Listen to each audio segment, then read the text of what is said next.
ជនជាតិអ៊ីរ៉ង់ម្នាក់សម្លាប់ខ្លួនសុំអង្វរលោកត្រាំកុំឲ្យចរចាជាមួយរបបដឹកនាំអ៊ីរ៉ង់ក្នុងទង្វើតវ៉ាដ៏រន្ធត់មួយបុរសជនជាតិអ៊ីរ៉ង់ម្នាក់ឈ្មោះផូរីហាមេដេត្រូវបានរាយការណ៍ថាបានធ្វើអត្តឃាតកាលពីថ្ងៃអាទិត្យទី14ខែកុម្ភៈឆ្នាំ2025ក្រោយពីបានបញ្ចេញវីដេអូរយៈពេល10នាទីអង្វរប្រធានាធិបតីអាមេរិកដូណាល់ត្រាំឲ្យបោះបង់ចោលការចរចាការទូតជាមួយសាធារណរដ្ឋអ៊ីស្លាម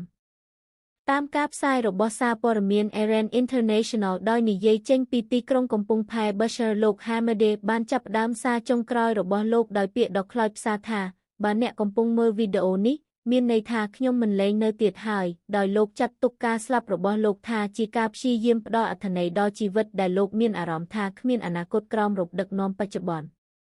ក្នុងវីដេអូដែលថតជាភាសាអង់គ្លេសលោក Hamedeh បានអំពាវនាវដោយផ្ទាល់ទៅកាន់សេតវិមានឲ្យបញ្ឈប់រាល់កិច្ចព្រមព្រៀងដែលអាចកើតមានលោកបានអះអាងថាមនុស្សជាង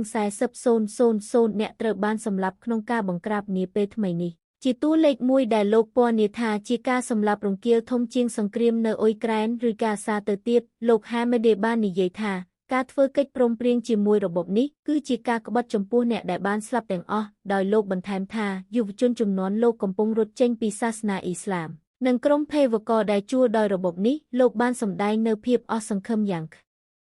ឡើងដោយលើកឡើងថាប្រជាជនអ៊ីរ៉ង់ជាច្រើនជឿថាមានតែការជ្រៀតជ្រែកពីបរទេសឬរដ្ឋាភិបាលអន្តរការដឹកនាំដោយព្រះអង្គម្ចាស់រីសាផាឡេវីប៉ុណ្ណោះទើបអាចនាំមកនូវការផ្លាស់ប្ដូរ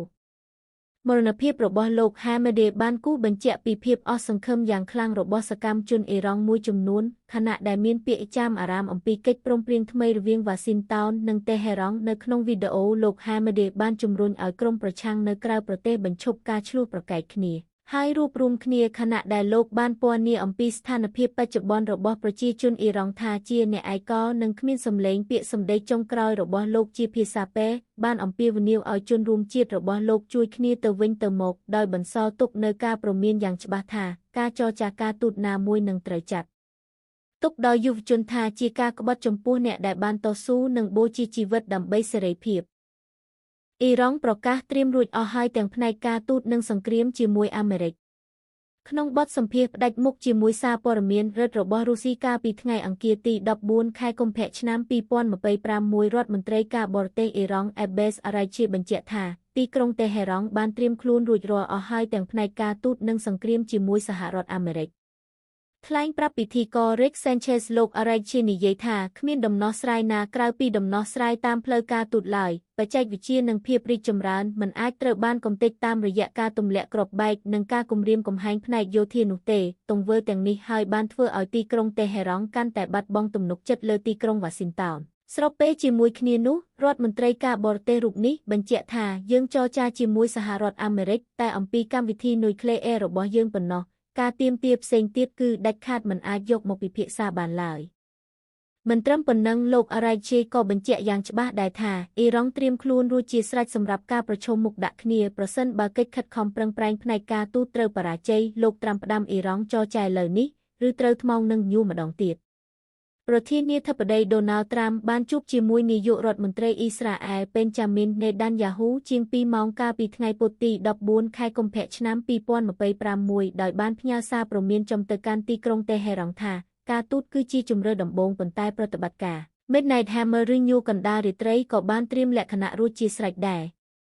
ត្បិតមិនទាន់មានកិច្ចព្រមព្រៀងផ្លូវការលោកត្រាំបានរំលឹកអ៊ីរ៉ង់ថាការបដិសេធកិច្ចចរចាការពីលើកមុនមិនបានផ្ដល់លទ្ធផលល្អឡើយដោយសំដៅទៅលើការវាយប្រហារលើទីតាំងនុយក្លេអ៊ែរកាលពីខែមិថុនាឆ្នាំ2025លោកនេតានយ៉ាហ៊ូដែលទៅបំពេញទស្សនកិច្ចជាលើកទី5ពីនៅរដ្ឋធានីវ៉ាស៊ីនតោនក្នុងអាណត្តិលើកទី2របស់លោកត្រាំនៅតែបន្តជំរុញឲ្យអាមេរិករក្សាសម្ពាធកម្រិតអាត់ប៊ឺម៉ាទោះបីជាការចរចាដោយប្រយោលនៅទីក្រុងម៉ឺស្កេតកំពុងបន្តក៏ដោយ